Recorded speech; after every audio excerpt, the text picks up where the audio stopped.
आज हम कक्षा 9वीं विषय गणित इकाई 1 में संख्या पद्धति के चैप्टर से कुछ प्रश्नों को हल करने जा रहे हैं। प्रश्नावली 1.3 का प्रश्न क्रमांक 3 निम्नलिखित को p/q के रूप में व्यक्त करना है, जहां p और q पूर्णांक है तथा q शून्य के बराबर नहीं है। पहला है 0.126 को हल करना। हम इसको मान लेंगे, माना कि p/q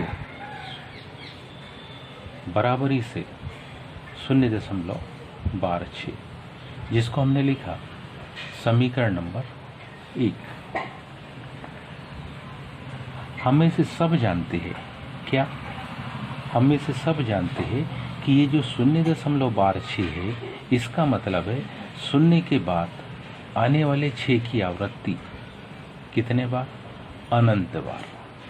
कापी के पेज समाप्त हो जाएंगे, कापी समाप्त हो जाएगी, पर ये 6 अंक आना समाप्त नहीं होगा।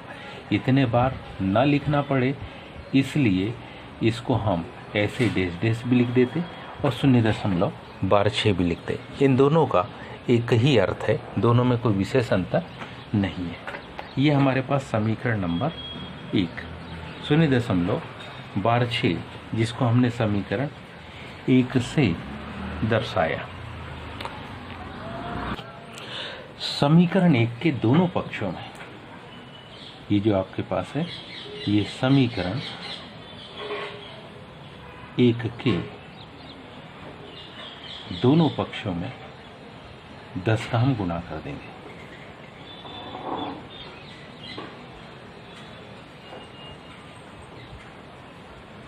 दस का गुणा, जब समीकरण के दोनों पक्षों में हम 10 का गुणा करते हैं तो कंडीशन क्या आएगी, इसको ध्यान से देखिए। बायां पक्ष तो होगा 10 p/q, दाहिना पक्ष 0.12, यानी इस संख्या में जब 10 का गुणा करेंगे तो ये 1 6 तो दशमलव के पहले आ जाएगा और बाकी 6 दशमलव के बाद ही रहेंगे। तो कहने का मतलब है कि ये कुछ इस प्रकार से बनेगा 6.12, और ये हो गया समीकरण नंबर 2। समीकरण 2 के दोनों पद बड़े हैं समीकरण 1 की तुलना में, तो अब हम क्या लिखते हैं, समीकरण 2 में से समीकरण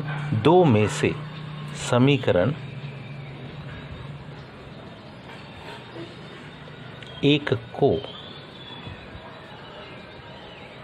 घटाने पर, समीकरण 2 में से हम समीकरण 1 को क्या कर देंगे, घटा देंगे। समीकरण 2 देखिए तो हमारे पास है 10 p/q बराबरी से 6.12। इसमें से हम समीकरण 2 में से जब समीकरण 1 को हम घटाएंगे तो समीकरण 1 का यह जो धन चिन्ह है वो ऋण में बदल जाएगा, ये जो धन चिन्ह है वो ऋण में बदल जाएगा। यहाँ कुछ नहीं, मतलब 1 है। 10 में से 1 को घटाएंगे तो ये बचेगा 9 p/q बराबरी से 12 से 12 घट गया तो माना गया 6.0। 6.0 को हम 6 भी लिख सकते हैं, तो माना गया p/q बराबरी से 6/9।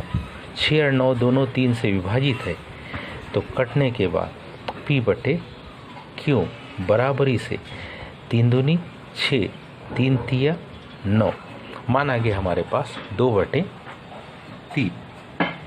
ये हमारे पास इसका उत्तर आ गया। 0.12 को हम 2/3 के रूप में लिख सकते हैं। आइए अब हम इसी में क्रमांक दूसरे को हल करें। दूसरा हमारे पास था 0.4, 7 के ऊपर 12, इसको p/2 क्यों के रूप में हल करना।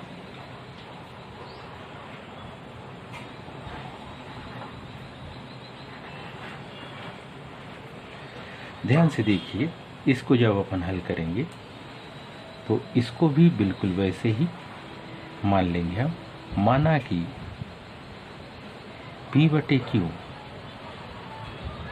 बराबरी से 0.47 के ऊपर बार का चिन्ह।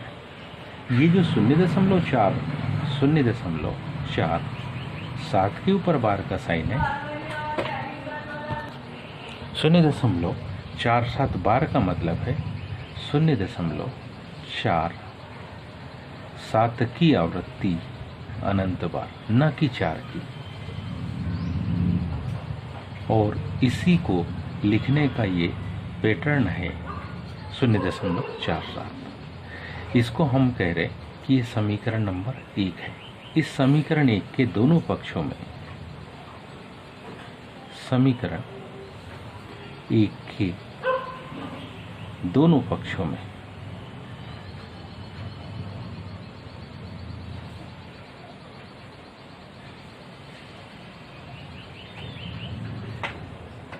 किसका, पहले 10 का गुणा करें।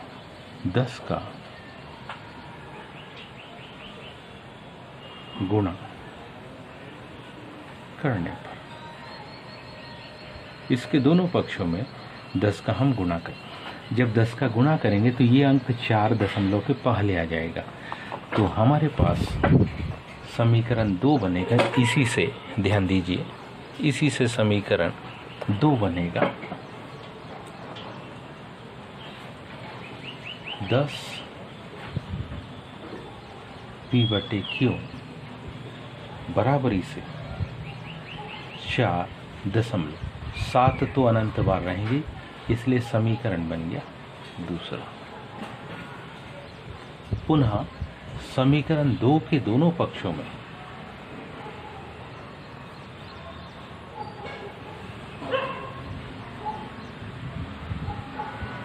समीकरण 2 के दोनों पक्षों में फिर से 10 का गुणा।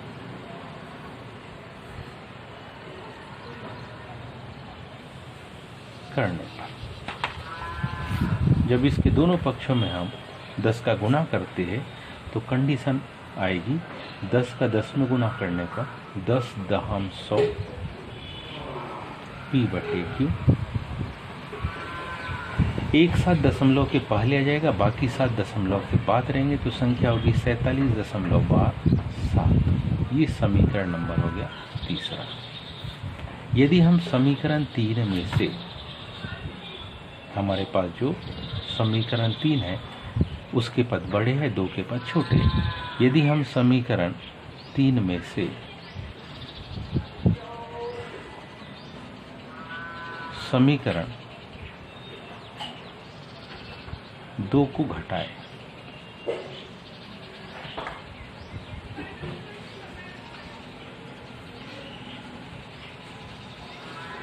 तो कंडीशन आएगी 100 P/Q बराबरी से 47.127 10 P/Q बराबरी से 4.127।